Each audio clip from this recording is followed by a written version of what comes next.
agora a gente vai falar de um tema que eu gosto muito, não que eu não goste dos outros, mas esse é especial aí para o meu coração. Diversidade geracional. Falar um pouquinho aí da relação juventudes e 50 a mais. Então vamos discutir os caminhos voltados à adaptação do mercado de trabalho, levando em conta as mudanças socioeconômicas dos últimos anos, o crescimento do empreendedorismo e do trabalho informal. Para essa mesa, eu vou chamar aqui uma querida colega, a mediadora Mônica Pasqualin, diretora executiva da Catalyst 2030. Bem-vinda, Mônica!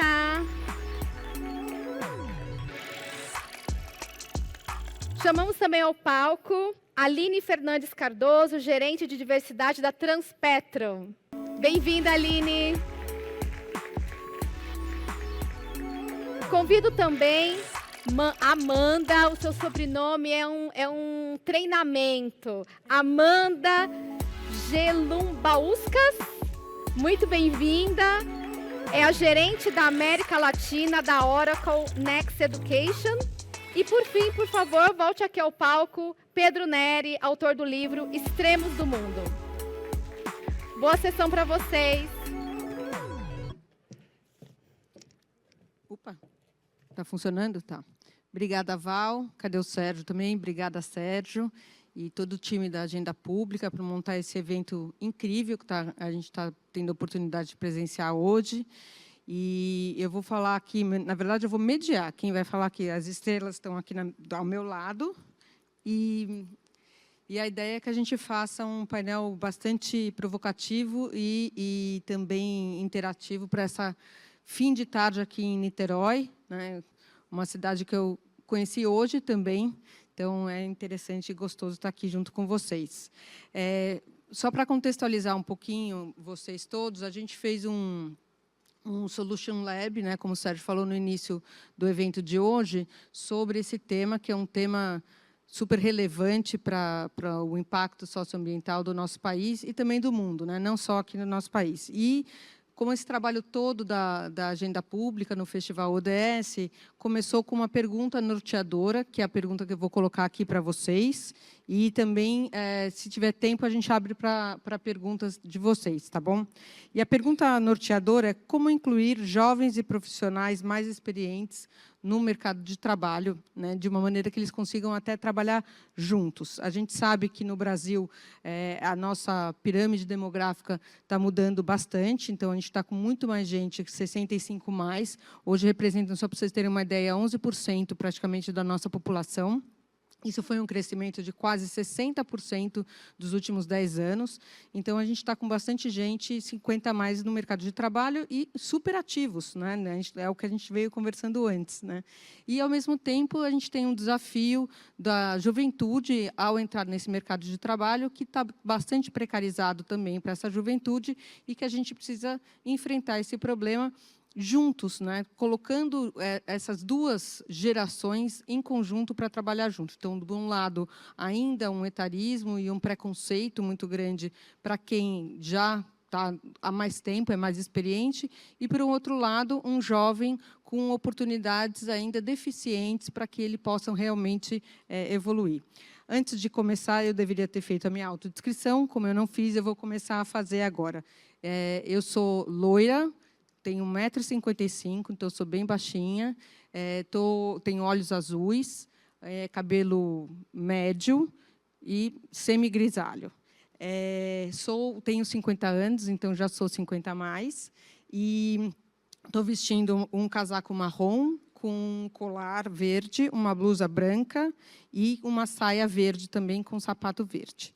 E então eu queria passar a palavra, antes de passar a palavra, eu queria até falar um pouquinho do que a gente definiu nesse Solution Labs, que eu acho que é importante contextualizar vocês, né? Esse Solution Labs aconteceu em junho, com um grupo de especialistas, justamente tanto no grupo jovem, né, que está olhando com essa lente para o jovem no mercado de trabalho, quanto para o público mais experiente, os 50 a mais. E aí a gente conseguiu encontrar algumas soluções a partir desses Solution Labs que eu queria ler aqui para vocês. Então, primeiro, seguindo a partir dessa pergunta orientadora, né, que eu acabei de falar, algumas sugestões surgiram. A primeira, criar ambientes de convivências intergeracionais para promover a interação e a colaboração entre diferentes gerações através de mentorias e projetos conjuntos, coisa que a gente sabe que vocês já estão fazendo, né? Implementar programas de capacitação contínua focados nas competências para a solução de problemas e necessidades de economias emergentes, como a economia verde, criativa, prateada, cuidado, bioeconomia e economia high-tech, com iniciativas de upskilling e de reskilling para todas as idades, ou seja, de capacitação e recapacitação em todas as idades. Desenvolver modelos flexíveis de trabalho para pessoas com mais de 50 anos, oferecendo arranjos que valorizam sua experiência e necessidades de vida. Modernizar políticas de inclusão produtiva e diversidade, estabelecendo métricas e comitês para garantir a representatividade, transparência e orientação no desempenho nas organizações, o que hoje em dia tem falado mais como ISD. Promover estudos com grandes volumes de dados sobre jovens sem trabalho e estudo, a geração NEM, potenciais da economia prateada e economia do cuidado no Brasil para orientar políticas públicas e desenvolver cluster de empreendedorismo formal e informal em setores com potencial de crescimento, promovendo ecossistemas de inovação e colaboração. E eu queria acrescentar aqui, fazendo uma licença poética, de um recorte também sobre cor, né, raça, que é também importante a gente colocar, porque o mercado, a gente fala do futuro do trabalho e a gente está com uma problemática no presente, né? Então, de também incluir esses jovens e essa população 50 a mais, né, para esse desenvolvimento econômico e geração de renda. Então, eu queria chamar você, Aline, para trazer a sua experiência na Transpetro e mostrar para a gente como que vocês têm feito isso. Obrigada, Mônica. Agradeço a Agenda Pública, a Prefeitura de Niterói, enfim, cumprimento aqui os colegas da mesa. É um prazer estar aqui. Eu vou falar do ponto de vista corporativo, né? Eu trabalho na Transpetro, a Petrobras Transporte, que é uma empresa estatal, subsidiária da Petrobras, na área de logística. E a gente tem tido muitos desafios, né, em relação à questão da convivência de gerações no ambiente de trabalho, porque, como somos uma estatal, né, a forma de ingresso é por processo seletivo público, a gente tem pessoas de diversas idades dentro da organização. A gente acabou de receber um grupo agora no último concurso que o mais jovem tinha 18 anos e o mais velho 68. Então, assim, a gente tem as 4 gerações convivendo no nosso ambiente de trabalho. E temos um trabalho bem intenso de fomento, né, de uma cultura inclusiva, diversa, por meio da gerência, atualmente eu sou gerente setorial de diversidade, e do Comitê de Diversidade e Inclusão, que existe desde 2011 na empresa. Então, eu acho que vocês vão ver um pouco do exemplo assim, corporativo, mas que serve para a gente fomentar um ambiente de trabalho melhor, mais inclusivo, mais acolhedor, aproveitando o potencial das gerações em várias empresas e organizações. Me autodescrevendo agora, então, eu sou uma mulher branca, cis, eu tenho 42 anos, tenho cabelo ruivo, uso franja, estou com óculos de armação tipo aro de tartaruga e uma blusa listrada branca, preta e caramelo. Eu vou pedir licença para ficar em pé, porque eu vou apresentar, então acho que eu me sinto mais confortável ficando de pé. Deixa eu só olhar o tempo aqui para não ultrapassar. Por favor, me sinaliza. Então, eu vou passar um pouquinho, deixa eu ver se funciona. A Transpetro, então, como eu falei, né, uma empresa brasileira, provedora de soluções logísticas, uma subsidiária da Petrobras. A gente atua com transporte e armazenamento de biocombustíveis, petróleo, derivados, e também temos uma frota, né, de mais de 30 navios. Então, a gente tem um público bem diverso, tanto de área administrativa, operacional e marítimos também, marítimos e marítimas. E aí a gente também tem uma carteira aí de clientes, então não atendemos só a Petrobras, mas muitas empresas aí distribuidoras, enfim, empresas de logística, empresas de óleo e gás no geral, né, da área de energia no geral. A gente tem um valor, né, que é muito caro para nós, que é cuidado com as pessoas. Então, estou aqui falando, né, sobre a questão da inclusão geracional, porque está alinhada à nossa estratégia, porque a gente entende que é importante. Passando aqui os outros valores, né, a gente, além do cuidado com as pessoas, né, integridade, inovação, sustentabilidade, comprometimento com a Petrobras, com a Transpetro e com o país. Então, a gente está falando aqui também de uma empresa que, além de gerar lucro, né, de gerar valor, a gente também tem uma função social de contribuir para o desenvolvimento do Brasil. Então, por isso que um dos nossos valores aí é o comprometimento em prol do desenvolvimento do país. E na gerência de diversidade, né, em que eu atuo, na verdade, a gente trabalha dentro da área de gestão de pessoas. É uma gerência relativamente nova, foi criada em setembro do ano passado. Antes a gente só tinha um comitê, então com uma atuação muito voluntária. A gerência foi criada justamente para dar a importância que esse tema precisa, com uma área dedicada, com verba, com pessoas dedicadas a falar, né, sobre diversidade, equidade e inclusão e promover ações. Um dos nossos objetivos, né, com o nosso programa de diversidade, equidade e inclusão além de ser uma empresa moral, responsável, né, fazer o que é o certo, né, que é valorizar o diverso, né, as diferenças, e somos todos diversos, né, então valorizar todo mundo. E ser atrativa também, porque a gente entende que, principalmente para essas gerações mais novas, até para a geração Z, a gente está falando aqui de diversidade geracional, o comprometimento com a diversidade, com a sustentabilidade é muito importante. O consumo já é muito voltado, né, para produtos mais éticos. Então, assim, até uma forma da gente ser mais atrativa. Saudável e seguro, porque a gente entende que é um ambiente seguro, né, que as pessoas possam se manifestar, ir integralmente, né, sem precisar esconder nenhuma parte de quem elas são, acaba gerando um ambiente de segurança psicológica e um ambiente de segurança física também. E a gente entende, por fazer uma parte do nosso negócio, né, a diversidade está no nosso plano estratégico, porque ela contribui para a inovação e para o alto desempenho também. Tá? Então, aqui um pouco dos marcadores, né, dos pilares que a gente trabalha. Então, desde a diversidade etária, que é o tema aqui do nosso painel, religiosa, econômica, regional.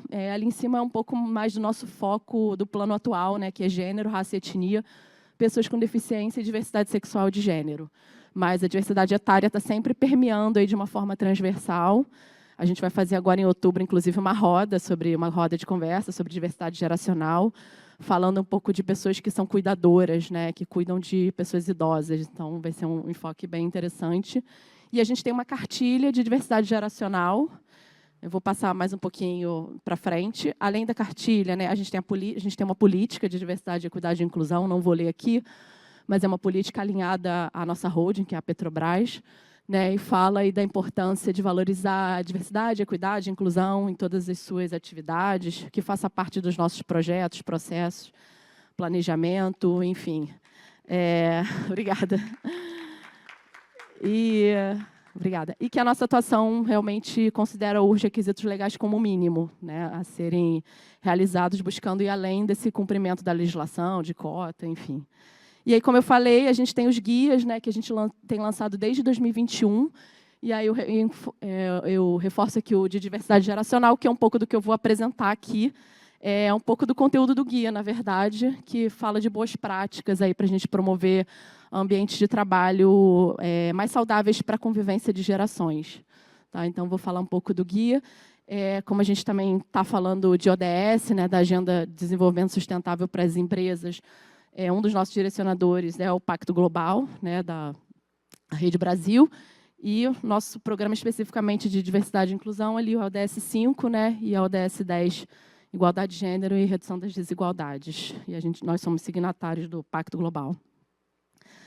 Vamos lá, falando de inclusão de jovens e pessoas 50 a mais, né, eu acho que o primeiro ponto é analisar a demografia, né, é olhar essa tendência de longevidade que a gente vê, né, na sociedade. A ONU identificou ali como uma das 4 megatendências para esse século, a questão do envelhecimento da população. Então, a gente tem que conhecer, e tem que conhecer a nossa população também dentro da empresa. Lá na Transpetro, a gente tem um painel de diversidade. E aí a gente tem uma análise dos dados demográficos da empresa, uma das abas do painel, né, um Power BI, é de diversidade geracional. Então, a gente consegue ver os nossos empregados e empregadas por geração. A gente tem a média de idade também na empresa, que é de 47 anos. Então, por ser uma estatal, que as pessoas entram, ficam muitos anos, né, por conta da estabilidade, a nossa média de idade é a mais alta, né, 47 anos. Mas agora, no concurso que a gente realizou, caiu mais de 10 anos, o grupo novo que entrou, né, a média de idade acho que era foi de 34 anos. Então, a gente já vai ver o choque de gerações aí no ambiente de trabalho. O Brasil, né, até 2050, vai ser o 6º país, né, com o maior número de pessoas acima de 60 anos. E até 2030 também, uma boa parte da população vai ser composta por pessoas 50 a mais. E tem a geração Z também, que está crescendo e que vai dominar aí o ambiente de trabalho, né? Atualmente, acho que é 30 e poucos % já da população é da geração Z. E aí, assim, vale a gente lembrar, né, que muitas dessa população 50 a mais, elas têm os menores salários, elas estão em empregos, né, não tão mais marginalizados, enfim, por conta muito desse etarismo que existe no mercado de trabalho. E tem um outro lado, que é dos jovens também, que não conseguem se colocar, muitas vezes, né, pelo preconceito da falta de experiência. Enfim, embora o desemprego esteja caindo, a taxa de desocupação dos jovens é bem alta, acho que é quase o dobro da média. Tá? Então, é importante a gente olhar essas tendências de longevidade para a gente poder trabalhar. Quando a gente fala das gerações, né, no ambiente de trabalho, aqui eu trouxe uma ilustração aqui do nosso guia, né? A gente tem atualmente cerca de 4 gerações convivendo dentro do ambiente de trabalho. Né, a Baby Boomers, a geração X, a Y Millennium, que é da qual eu faço parte, eu sou do início ali, de 82, e a geração Z. E acho que vale pensar assim, conflitos vão existir e isso é positivo. O choque de gerações é positivo, a gente tem que olhar a potencialidade de cada geração que cada um traz e com empatia, porque a gente ouve muito pessoal falando a geração Z é problemática, não quer liderar, não quer... E, assim, gente, cada geração tem sua época, tem a forma como trabalha, a forma como vive, a forma como consome tecnologia, né, como consome, né, os bens, né, experiência ou bens materiais, enfim. E a gente tem que olhar com empatia e aproveitar o melhor de cada geração. Como eu falei, as características e modos de pensar e agir variam, né? Então, para as empresas, né, eu que trabalho na área de gestão de pessoas, o grande desafio é gerenciar isso e colocar essas pessoas para conviver e para trocar. Combatendo rótulos e estereótipos também, relativos à faixa etária, né? Então, essa pessoa está muito velha, já é uma palavra que não se usa, né? Muito velha para aprender, ou muito jovem, não tem experiência. Então, cada um vem com a sua vivência, com a sua bagagem. Um exemplo que eu falei é a geração Z, né? Que é uma geração que valoriza muito a questão da qualidade de vida, a flexibilidade, mas eu também valorizo, e eu sou millennial. Então, assim, as pessoas são diversas e podem ter características das múltiplas gerações. A gente põe nessas caixinhas, né, de uma forma um pouco didática, para a gente caracterizar ali aquela época em que a pessoa vive, né, ter uma forma de classificar e até para facilitar a gestão de pessoas, enfim. Mas, na verdade, as pessoas são múltiplas, são diversas, né? Pode ter uma pessoa mais velha, mais madura, que adora usar computador, que faz tudo no celular, e eu que pago tudo com um cartão, né? Que eu não tenho nada no meu celular, por exemplo. Eu sou totalmente analógica. Então, é isso. E temos ainda a geração alfa, que é a geração que ainda não está no mercado de trabalho, né? Que é a geração do meu filho, por exemplo, que tem 12 anos. Mas são filhos, né, de muitas pessoas que trabalham com a gente, né, totalmente uma geração totalmente nativa digital, né, estão dizendo por aí que é a geração mais inteligente, né, que eles são super antenados, questionadores, enfim, tem muita afinidade com tecnologia, né, os estímulos, né, fazem com que eles sejam mais ágeis, observadores. Isso, assim, é um pouco do que a gente tem observado. Como eu falei, não dá para a gente colocar todo mundo aí nas caixinhas. E os alfas, né, como se fala, são criados em famílias que os papéis parentais estão sendo constantemente revistos. São famílias mais diversas, famílias com menos filhos, enfim, diversos formatos de família. Isso é muito bacana. E tem a geração sanduíche, que é a geração que cuida dos filhos e cuida dos pais. É a geração que a gente tem que ter um olhar muito forte no trabalho, porque muitas vezes esse papel sobrecai para as mulheres, né, que ainda são aí maiores responsáveis pelo cuidado, né, questão da economia do cuidado. Então, na empresa, no Dia Internacional da Mulher, eu falei muito sobre essa questão do cuidado e das mulheres que são cuidadoras e da necessidade de flexibilidade que a gente tem que ter no ambiente de trabalho. Lá na empresa, atualmente, a gente tem um regime flexível também, né, de trabalho, isso favorece bastante.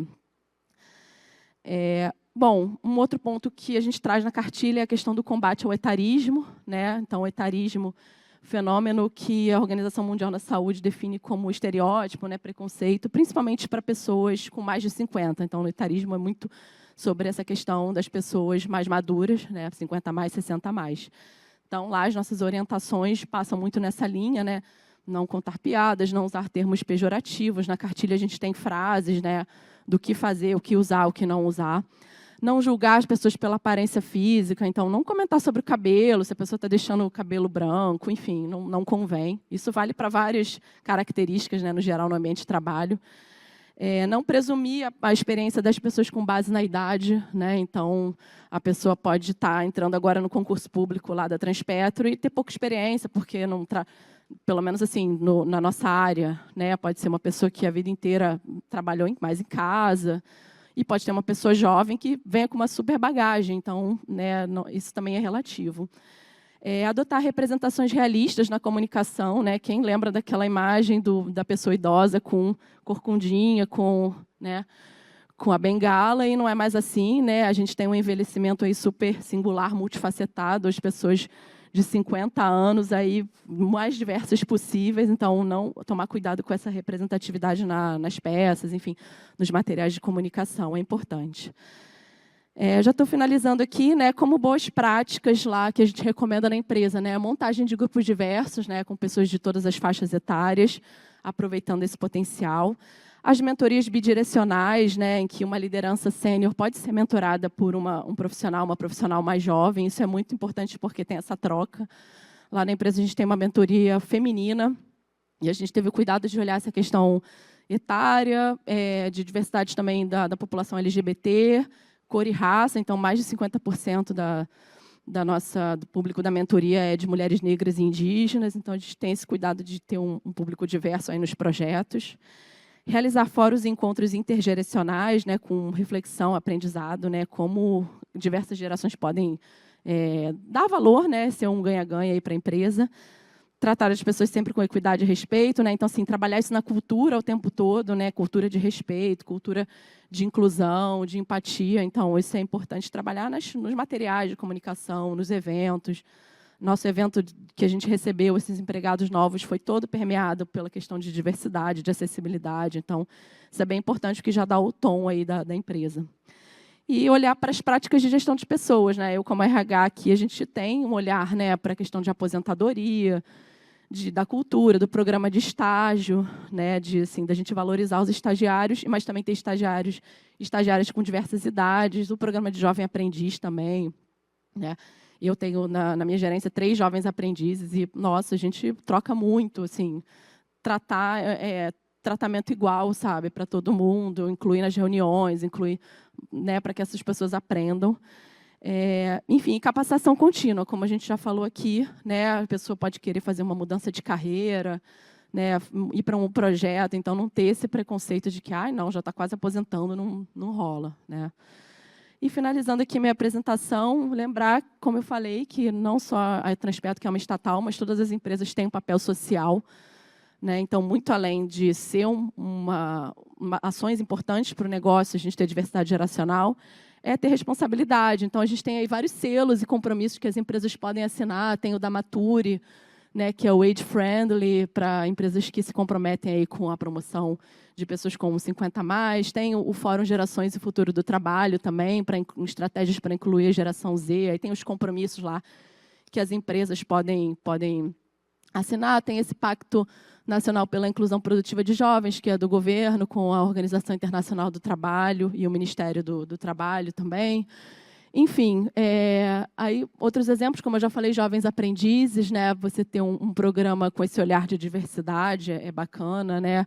Ter mais inclusão racial também, não só nos jovens aprendizes, mas em diversos programas.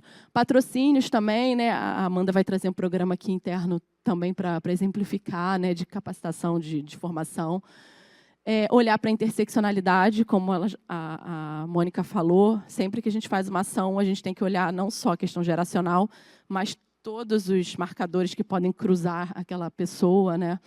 E incentivar estudos que fomentem políticas públicas, né? Então, as empresas também têm esse papel, né, de ter pessoas que estudam, que participam, né, de fóruns, enfim, de comitês, em conjunto com a sociedade, com o governo, para a gente olhar para a questão do cuidado, da economia do trabalho e da precarização. Bom, essa foi a minha contribuição. Eu acho que as empresas têm muito a contribuir em relação à diversidade, equidade e inclusão, tem muito a trabalhar em parceria com o governo, com a sociedade. A gente está junto nisso, né? Estamos aprendendo, então é um aprendizado, são temas novos, mas eu acho que a gente tem tudo para se preparar aí para essas mudanças que estão chegando, não só no futuro, mas no presente já também. Obrigada.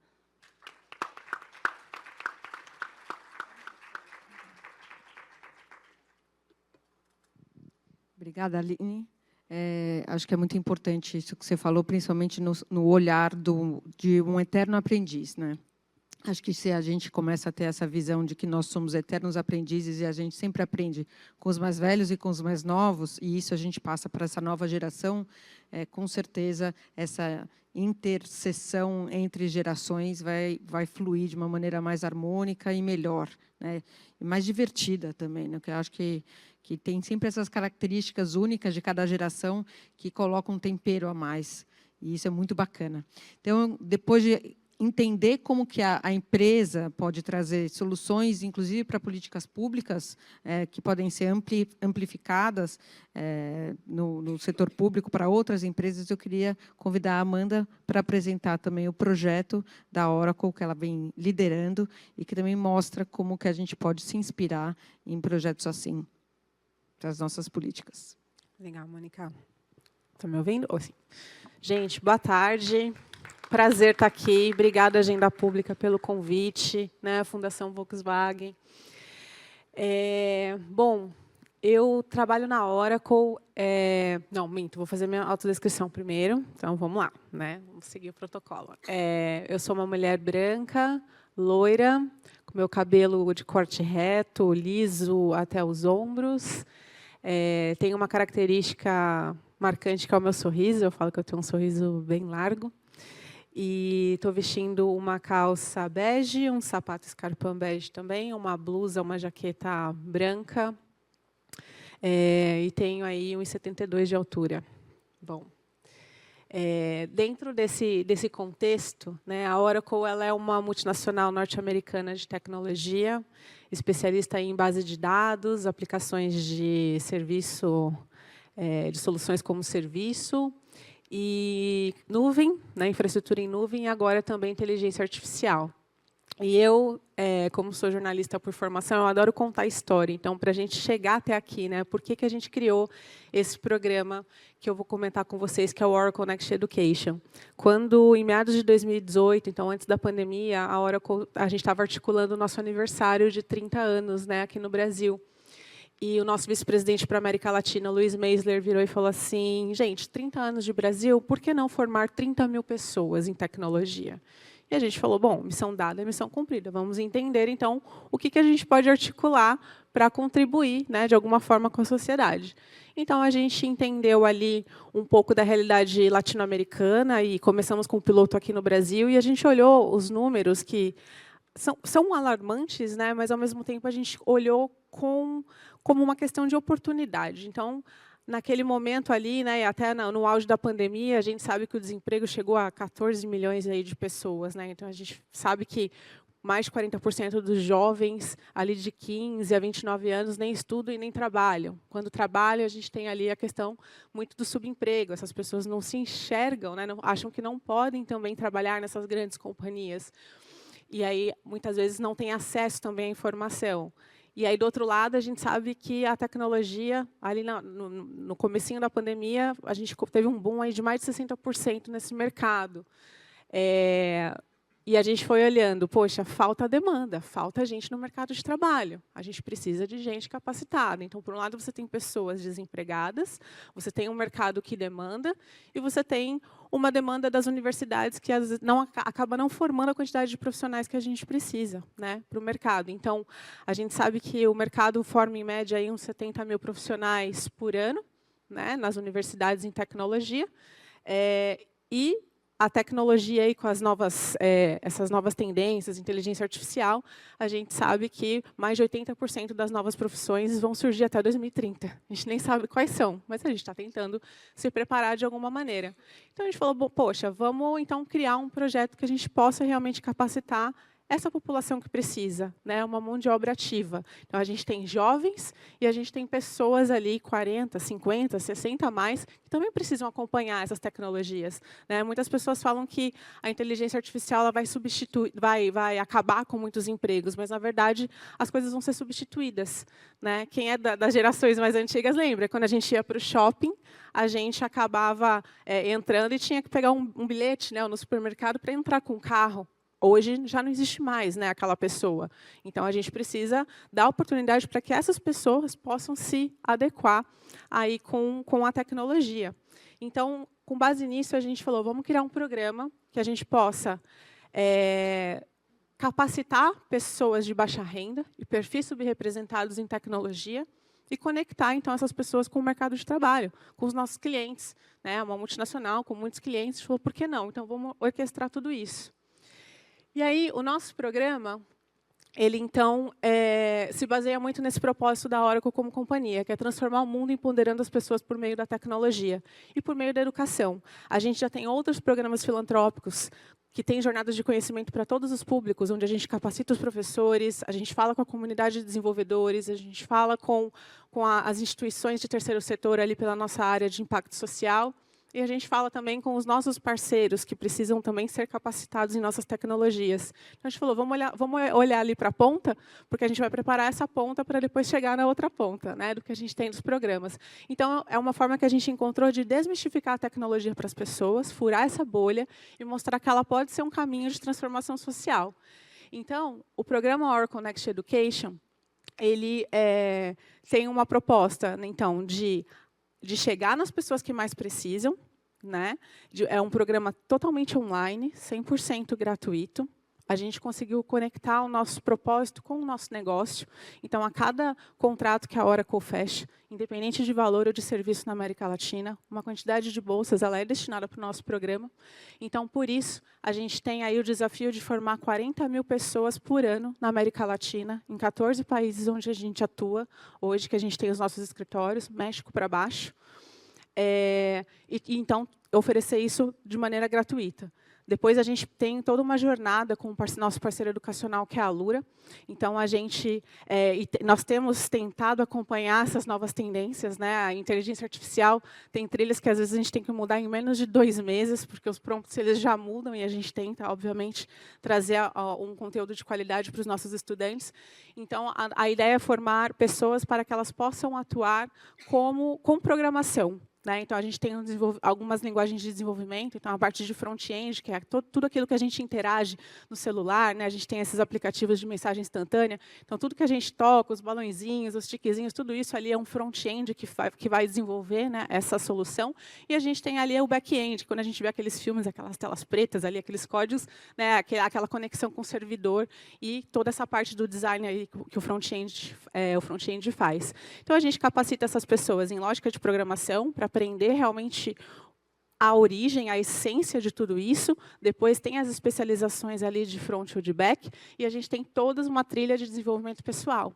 Né? Então, por ser um conteúdo online, gestão do tempo é importante, então a gente ensina a aprender, porque as pessoas também precisam entender a forma, né? Cada um tem a sua particularidade, a sua forma de aprender. A imagem profissional, então as habilidades humanas que também são muito importantes. Não é porque quem trabalha com tecnologia e muitas vezes lida com máquinas, a gente também precisa saber lidar com pessoas. Então, a gente montou toda essa grade, e aí, quando os estudantes completam toda essa jornada com a gente, e ele é um programa de curta duração, que ele leva de 6 a 10 meses para ser concluído. Então, a gente fala, né, para quem tem vontade de aprender e pressa para trabalhar. A gente aí vai para outra ponta. Então, a gente ativa todo o time de vendas da Oracle para a gente chegar nos nossos clientes e realmente buscar empresas com esse compromisso de contratação, né? Então, são empresas que querem desenvolver esses talentos. E é um programa, hoje, que a gente olha para pessoas 18+. E os jovens 50+, 60+, 70+. Então, a gente tem desde uma pessoa começando a sua carreira, até jovens de 60 e 70 anos fazendo transição, querendo acompanhar esse movimento aqui junto com a gente, né? Então, a parte de empregabilidade, a gente tem que se conectado com empresas que têm os seus programas de contratação, as suas vagas afirmativas, as vagas exclusivas também do programa, né? Olhando muito para esse perfil de diversidade. Então, quem acessa o nosso site hoje, a gente abre 2 turmas por ano, se atende os requisitos, né, pode usufruir dessa bolsa e passar por toda essa experiência, né? E a questão da idade aqui não é um limitador para a gente. Então, aqui são as especializações, né? A gente está falando aí de mais de 560 horas de conteúdo nessa experiência toda aí durante os 6, 7 meses. E o legal é que agora a gente está olhando também para o futuro. Então, é muito legal você ver pessoas 50+ aprendendo sobre inteligência artificial, porque a inteligência artificial, na verdade, não é algo novo. A inteligência artificial generativa, ela é nova, né? Então, a gente tem visto muitas pessoas já olhando para esse caminho, né? E, querendo ou não, mais cedo ou mais tarde, a gente vai ter contato, né? Todas as profissões elas vão ter um pouco de contato com a tecnologia. E a parte de empregabilidade, então, a gente também tem tentado conscientizar o mercado de trabalho, as empresas, para que elas assumam um compromisso real de contratar e desenvolver esses talentos. Não adianta falar que é ESG, né, que tem diversidade, mas recebe essa pessoa ali na empresa e larga, né? Então, é todo um trabalho, todo um cuidado que a gente tem tido aqui na América Latina. O nosso programa hoje já impactou mais de 500.000 vidas, né? Então, assim, o interesse, a demanda ela é muito grande na América Latina. Então, no Brasil, aí já foram mais de 100.000 pessoas registradas na nossa plataforma. A gente já capacitou mais de 79.000 talentos. Então, 79.000 talentos à disposição do mercado, das empresas que querem contratar esses talentos entrantes para atuarem com programação, né? E é muito legal, porque eu tenho visto empresas que estão preferindo seniores, né? Isso é interessante, porque são vagas afirmativas, eles gostam do perfil, e tem muitos programas com relação a isso, né?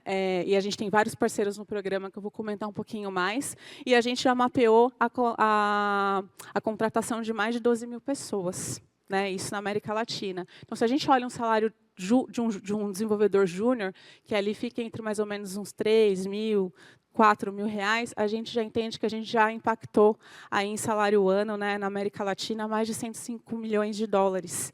Então, é um impacto considerável e a gente não seria possível sem os nossos parceiros, né? Então, hoje, a gente parte das nossas bolsas, dessas 40.000 bolsas que a gente tem por ano para trabalhar, a gente destina, então, e faz ativações nas comunidades, a gente chega nesses parceiros, a gente faz palestras de tecnologia e tenta mostrar que a tecnologia é esse caminho. E a gente tem também os parceiros que têm turmas de alunos no programa. Então, é onde a gente conseguiu trazer diversidade, então, é onde a gente trabalha turmas de pessoas pretas, de mulheres, de pessoas PCDs, e também a gente tem algumas instituições, empresas privadas ou ONGs, entidades do terceiro setor, que também estão fazendo trabalho para seniores, né? Um exemplo que eu adoro citar é a Labora, né? Eles todos os anos eles fazem turmas com a gente de mais de 500 pessoas, né? Onde eles atuam ali para trabalhar na capacitação e na recolocação de profissionais 50+, né? Então, eu quero dizer que a tecnologia pode ser para todas as pessoas e tem lugar, né, para todas elas. E quando a gente fala dos desafios geracionais, então, quais são as práticas que a gente tem feito aqui no programa hoje, né? Então, a gente tem trabalhado muito a questão da inclusão. Então, a gente não tem a questão da idade, a gente tem uma idade mínima, que é 18 anos, por uma questão política da Oracle de compliance, mas sem limite máximo de participação. Então, eu falo que até 99 anos está valendo, 100 anos. Quer estudar, né? pode ter essa oportunidade, sim. Então, as pessoas de todas as faixas etárias têm essa oportunidade de aprender e a gente tem uma grande comunidade no Discord. Então, não é porque é um programa 100% online, né, e muito autodidata, self-service, né, que você vai estudar na melhor hora que for para você. A gente sabe que tem gente que tem 2 empregos e só pode estudar de madrugada ou de dia. Então, essas pessoas conseguem conciliar e a gente tem uma grande comunidade. Eu tenho um time hoje dedicado ali de gerentes de comunidade, de instrutores, dentro de um servidor do Discord, para ajudar essas pessoas. Então, a própria comunidade se ajuda e eles também têm ali os canais com os professores para poder tirar dúvidas. E agora a gente treinou também uma inteligência artificial chamada Luri no programa, que ela também ajuda essas pessoas a se desenvolverem. A parte de interesse também, né? Hoje, quando você fala de tecnologia, a gente olha muito para as gerações, né? Agora, né? Os millennials e tal, e fala, todo mundo vai atrair mais os jovens. Mas, na verdade, tem muita gente já, né? Os seniores estão de olho também. Eu tenho visto muita transição, assim, até de pessoas da área da saúde vindo para a tecnologia, porque como a tecnologia ela impacta várias indústrias, nada impede, se eu sou uma enfermeira formada, de trabalhar com soluções de saúde, né, e saber, então, programar pode ser um diferencial. E é legal porque, na verdade, hoje a gente está com uma turma de 40 mil pessoas aqui no Brasil estudando, então 10% delas têm entre 41 e 80 anos. Então, a gente entende que os nossos parceiros de atração com turmas de alunos no programa são um caminho para a gente poder chegar nas pessoas que mais precisam e trabalhar esses grupos de diversidade, né? Então, cada vez mais, acho que parcerias elas são necessárias. A gente não pode se arriscar com que a gente não é especialista. Eu acho que ninguém faz nada sozinho. Então, a gente precisa, sim, desse ecossistema, né, conectado para chegar nessas pessoas. E é muito legal ter o governo isso também, né? O poder que o governo tem também de potencializar essas iniciativas e essas conexões que a gente vê por aqui. E na outra ponta, a gente também, então, trabalha o fato do programa ser flexível, né? Então, o fato da gente ter as aulas gravadas, a gente tem interações ao vivo também, aulas ao vivo, que também ficam gravadas, porque a gente sabe o corre-corre de cada dia, né? E a gente tem as questões das gerações. Então, o público 50+, muitas vezes, ele não consegue, às vezes, se dedicar direto e ficar 5 horas estudando na frente do computador, porque ele tem as suas responsabilidades, ele tem família para cuidar, muitas vezes. Então, facilita, né, essa flexibilidade que a gente conseguiu achar no modelo e na metodologia de educação do programa. E quando a gente fala do público jovem também, eles enfrentam muitos desafios, principalmente com saúde mental, a questão de buscar pela independência, né, ou o fato de ter que começar muito jovem a trabalhar para ajudar a família. Então, essa flexibilidade, eu acho que contribui também. E funciona. É uma fórmula que a gente viu êxito, né, e uma soma, né, eles acabam trocando, e a experiência, e a troca de experiência, ela é mútua entre eles. Então, acho que é um pouquinho disso, assim, do nosso programa. Muito obrigada. Muito obrigada, Amanda.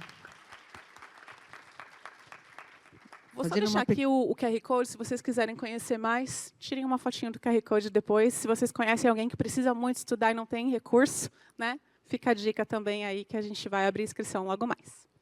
Muito bom. Uma pequena provocação só que eu faço para esse curso, que eu achei bem bacana, no que eu vi aqui lá do Hard Skills e Soft Skills. Vamos aumentar a quantidade de horas de Soft Skills, porque que realmente é uma coisa que é necessária, né? Então, a gente tem, lá eu vi, está 400 Hard Skills, 100... são 100 horas de soft skills. E a né? gente agora, esse ano, está trazendo a FIAP junto com a gente também, então a gente vai ter agora umas oficinas práticas também, é bem legal. Não, porque essa... Precisa, né? Estava até conversando com... Acho que ele não está aqui agora, hoje de manhã, que o Rodolfo, que participou de uma das mesas, e falando justamente sobre essa questão do olhar empreendedor, né? E do empreendedorismo para os jovens, né? E também para a população 50+, enfim. E esse olhar, que é esse olhar de estar sempre aprendendo, né? Aprendendo a aprender, e tendo essa mentalidade de aprendiz mútua. Né? E tudo bem se ele quer criar a startup dele também, né? Não quer trabalhar para uma grande empresa, por exemplo. Então, mas precisa ter muita resiliência, né? E aí é soft skills na veia. Né? Então, sempre. Também é importante. E aí eu queria trazer um pouquinho da visão do Pedro, né, que já esteve falando com a gente aqui hoje, mas como que a gente consegue levar essas inspirações, né, que existem tanto na iniciativa privada, também para a iniciativa pública, sabendo que a potência do desafio é muito maior, né, na hora que a gente está falando de um país tendo essa nova realidade de 2 gerações precisando de trabalho e de geração de renda, né? Então, até estou ampliando mais para o tema emprego, mas indo para uma visão muito mais de geração de renda e de bem-estar, porque, no final das contas, você está trabalhando também para você ter esse bem-estar e podendo conciliar o trabalho com uma vida plena, alegre, feliz, né? Em que o trabalho pode estar dentro dessa vida também. Mas sobre uma outra perspectiva. E aí eu queria te ouvir também um pouquinho, Pedro. Obrigada. Legal, obrigado. Obrigado, Mônica. Queria cumprimentar a Amanda, a Aline e fazer minha autodescrição. Eu sou um homem branco, de cabelo preto, com barba. Estou vestindo uma camisa, um blazer, uma calça jeans. Eu acho que essa questão de inclusão, de ideia aí é super importante no setor público, porque até uma provocação que eu gosto de fazer, às vezes, ao contrário do que as pessoas pensam, a gente tem mais diversidade no setor privado do que no setor público, quando a gente olha, por exemplo, percentual dos trabalhadores que são negros. A gente tem uma composição maior de pessoas brancas no setor público do que no setor privado. Um pouco pelo modelo que a gente tem engessado de contratação no Brasil, de concurso público, etc., que acaba sendo elitizado também. E acho que algo que me chama a atenção nas provocações que foram colocadas, um pouco antes a gente tinha falado aqui dos nem-nem, né, que seriam aqueles que nem estudam e nem trabalham, jovens que nem estudam e nem trabalham, é que muitas vezes esse nem-nem, ele nem estuda nem trabalha, mas ele cuida, né? Então eu acho que essa é uma característica que precisa ser colocada. Tem um estudo recente do Banco Mundial que eu acho muito interessante, que foi ver assim, vamos ver os jovens nem, jovem aqui num conceito mais amplo, né? Não necessariamente alguém de 19 anos, mas 20 e poucos. Qual é o principal obstáculo para essa pessoa estar no mercado de trabalho, ou trabalhando, ou procurando uma ocupação? E, frequentemente, na verdade, o principal obstáculo era não ter com quem deixar um filho, né? Então, a gente vê aí que tem uma questão muito importante que diz respeito principalmente a creche. O Brasil avançou muito em pré-escola, né, que seriam 4, 5 anos, mas 0 a 3 a gente está avançando, eu acho que num ritmo que não é ideal, o que acaba sendo mais importante para a mulher, né? Eu acho que a gente tem feito avanços muito importantes no debate público em relação à inclusão de diversos grupos, primeiro com pessoas com deficiência, depois população negra. A gente tem falado recentemente das deficiências invisíveis, da população LGBTQIA+, mas eu acho que um grupo que é muito vulnerável à pobreza, que a gente trata pouco, tanto do ponto de vista do poder público quanto do setor privado, é a mãe solo, né? Me chamou muito a atenção quando a gente fez o auxílio emergencial na pandemia, que o auxílio emergencial era aquele benefício de R$600 na pandemia para quem não tinha emprego e vivia com uma renda per capita de até meio salário mínimo, e tinha um adicional para a mãe solo. E esse benefício foi pago para 11 milhões de mulheres. Então, naquele momento, a gente observou que a gente tinha 11 milhões de mulheres sem emprego, com carteira e vivendo abaixo de uma determinada linha de pobreza. E com filho, né? Era para a mãe solo com filho até 14 anos. Então, esse é um grupo que os dados mostram que é extremamente vulnerável à pobreza no Brasil. Se a gente olha domicílios chefiados por mãe solo, né, mulher sem cônjuge, com filho até 14 anos, a gente tem uma taxa de pobreza de mais de 50%, se for mulher negra, mais de 60%. Então, a regra no Brasil é um domicílio chefiado, um domicílio com criança chefiado por uma mulher negra, a regra é ele ser pobre. Se você pensar, ele fizesse um sorteio, você teria mais chance de pegar pessoas vivendo na pobreza do que fora dela. Então, isso chama muita atenção. Houve uma discussão no Senado, o Senado chegou a aprovar há alguns anos a Lei dos Direitos da Mãe Solo, que seria uma proposta para garantir acesso prioritário para a mãe solo em políticas públicas. Alguns estados copiaram, a Câmara não chegou a aprovar, então isso ficou parado, mas alguns estados passaram alguma coisa, Goiás, Paraíba. Mas acho que é interessante que o setor privado também abraça essa discussão, né? A gente precisa, talvez no limite, pensar em políticas de ações afirmativas para a mãe solo que pode trabalhar, né? Porque muitas não podem, às vezes nem é interessante que elas trabalhem se ela não tem ninguém com quem deixar o filho, né? A gente tem uma discussão recente no Brasil, a partir do momento que o Bolsa Família se ampliou, em 2022, 2023, a gente viu que uma parte da população saiu da força de trabalho, quer dizer, parou de procurar emprego, e muitos economistas ficaram preocupados, o pessoal não está trabalhando. Mas, espera aí, se algumas pessoas estão deixando de trabalhar por causa de R$600, eu tenho que ter olhar com inteligência para isso. A gente vê que parte dessas pessoas são mães, e se elas estão deixando de trabalhar por causa de R$600 para cuidar dos filhos, quer dizer que elas estão colocando o filho, às vezes, numa situação vulnerável, deixando com uma vizinha de qualquer jeito, deixando com um parente que não ia necessariamente cuidar bem. Então, acho que é sempre importante a gente falar, claro, da mãe solo que pode trabalhar, que quer trabalhar, né? Porque essa não é a solução ideal para todos os casos. Mas acho que é importante que o setor privado também se engaje nessa discussão, o setor privado e o terceiro setor, porque a gente fala assim, mas a mãe solo é muito difícil de empregar mesmo, né? Ela tende a faltar mais porque filho fica doente e o cuidado recai sobre ela, tem reunião na escola, enfim. Então,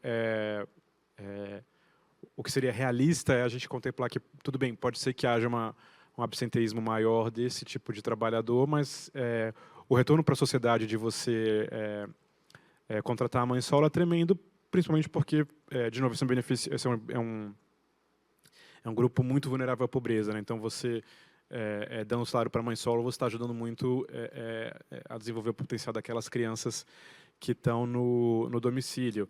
Nessa proposta do Senado, tinha uma proposta de desoneração da folha para a mãe solo, já entendendo que o setor privado tem um custo adicional de contratar ela, né? Porque, enfim, recai muita coisa sobre ela. Mas eu queria convidar todo mundo a olhar esse grupo, assim, porque eu falei mais cedo do Papa Francisco, ele faz uma provocação que eu acho interessante, de novo, do ponto de vista ético, não necessariamente religioso, que é a gente olhar para os descartados. Quem é que a gente não está... que seria, digamos assim, abre aspas ou fecha aspas minhas, né, o lixo da sociedade, pessoas que a gente não está atento para.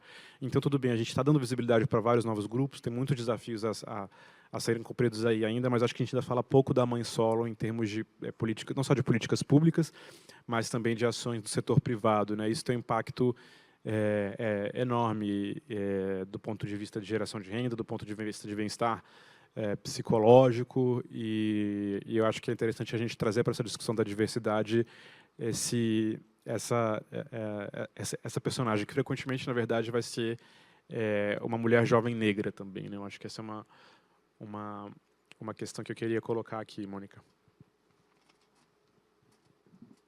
Obrigada, Pedro. Eu acho que é super relevante o que você trouxe. É super relevante e ele essa palavra da moda, né, transversal, enfim, mas ele realmente é transversal às gerações, né? Então, você tem uma mãe solo que foi uma mãe solo, que agora já tem os seus filhos emancipados e que precisa e quer, nem só precisa, mas quer também entrar no mercado de trabalho, e talvez ela não tenha a qualificação que o mercado exige. Então, a gente tem o dever de acolhê-la e poder capacitá-la e estar junto com ela para que ela realmente floresça.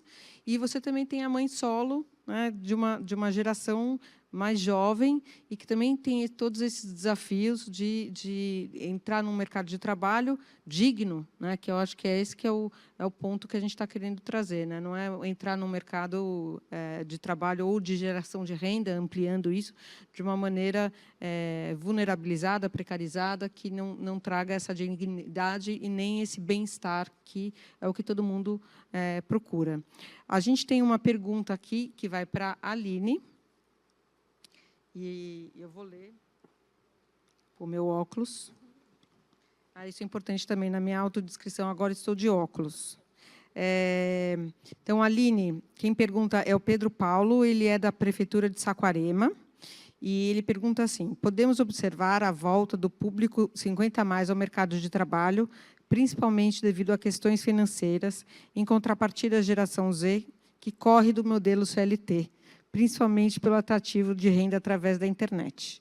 Hoje, quais ações vocês possuem para atrair um público que cada vez mais deixa de se inserir no mercado de trabalho de forma formal? Obrigada. Qual o nome da pessoa? Pedro Paulo. Tá, se alguém quiser me complementar também. É um desafio mesmo, né? Como eu falei, a geração Z tem essa característica, né, enfim, de ter também essa busca muito por propósito, assim, né? Então, ela não vai se candidatar ali a qualquer organização. Mas eu vejo, assim, também que eu questiono um pouco, assim, alguns dados. Eu acho que é uma geração que busca flexibilidade, busca bem-estar. Tenho dúvidas se elas não buscam estabilidade também. Eu já vi algumas matérias que questionam um pouco isso. assim, você trabalhar numa empresa, por exemplo, né, que você possa ter flexibilidade, porque o salário não é tudo, né? Então, até pensando na mãe solo, né, uma mãe solo da geração Z trabalhar numa empresa que tem o auxílio creche, por exemplo. Então, eu acho que a gente tem que trabalhar muito a marca empregadora, conhecer mais esse público, porque eu acho que a gente não tem ainda também informações suficientes para trabalhar de uma forma direcionada ali a comunicação para essas pessoas. Mas eu acho que é trabalhar a marca empregadora mesmo, ir em feiras de empregabilidade. A Petrobras tem uma área voltada agora só para a experiência das pessoas. Então, ela pensa na experiência da atração, né, do ingresso das pessoas, do onboard, né, que chama, embarque, e da atração no mercado. Então, participar de feiras, se apresentar, ter uma linguagem também que seja atrativa para esse público, né, eu acho que é bem importante. Tem bastante eventos assim que a gente tem visto de marca empregadora, né? E que eu acho que tem boas práticas, eu acho que isso vale de dica também para atrair essas pessoas. Eu acho que pode ser uma boa alternativa. Eu ia falar um outro ponto que eu não estou lembrando aqui. O que o Pedro falou das mulheres, né? Eu percebo uma grande dificuldade, mais do que atrair geração Z, também a atração de mulheres. Posso dar um exemplo agora no concurso. A gente teve uma vagas para o jurídico. Normalmente as faculdades de direito têm muitas mulheres assim se formando. E quando você vê, para 10 vagas entraram 10 homens. Então, assim, por que as mulheres também não estão sendo aprovadas nos processos seletivos públicos, nos concursos? Também é uma coisa que eu me questiono. Eu acho que com a pandemia as mulheres enfrentaram uma grande dificuldade por conta dessa questão do cuidado. Tem a estatística de que muitas perdem o emprego também na volta da licença maternidade. Então, acho que, além da atração da geração Z, eu vejo como um grande desafio na minha empresa também, que é uma empresa muito técnica, né? Assim, muito operacional e que tem cargos ali de engenharia que acaba tendo mais homens mesmo predominantemente. A atração de mulheres eu acho bem desafiadora. A geração Z também. Se eu posso Obrigada. complementar? Claro. Você trouxe essa questão da mulher e você falou, né, a mulher que depois já tem os filhos crescidos e também quer se recolocar. A gente também tem a questão da mulher ter a síndrome da impostora, né? Então, a gente sabe que se a mulher ela não tem certeza que ela atende pelo menos 90% dos requisitos, ela não vai aplicar para uma posição, né? Ela às vezes não se acha capaz, quando que um homem às vezes ele atinge ali 30% e ele consegue, né? Então a gente precisa usar mais. Inclusive, na Oracle a gente aplicou uma inteligência artificial no nosso processo de seleção, né? Então a gente fala, vamos usar a inteligência artificial para tentar resolver um pouco dessa questão. Então as mulheres que aplicam os currículos ali, a própria ferramenta já lê e já vai falar, olha, você está apta para essa vaga, né? Então já é uma forma de você também incentivar para que a inserção de mais mulheres, porque principalmente no mercado de tecnologia ainda a proporção é 70% homem, 30% mulheres, né? E isso não foi, você falou, a vaga de direito, né, também. Então é bem difícil, assim, é uma luta. Não que não possam ter 10 homens na frente de 10 mulheres, sem mas problema algum. a gente olha, assim, no geral, né, tem um equilíbrio ali, né, mas, enfim, é um ponto para a gente estudar. Obrigada, gente. A gente já acabou com o nosso tempo. A gente tem mais uma palestra, né? Acho que cadê a Val que está aqui do lado já. Queria agradecer muito vocês, a participação e o empenho de trazer o conhecimento para a gente aprender um pouquinho. Obrigada a todos.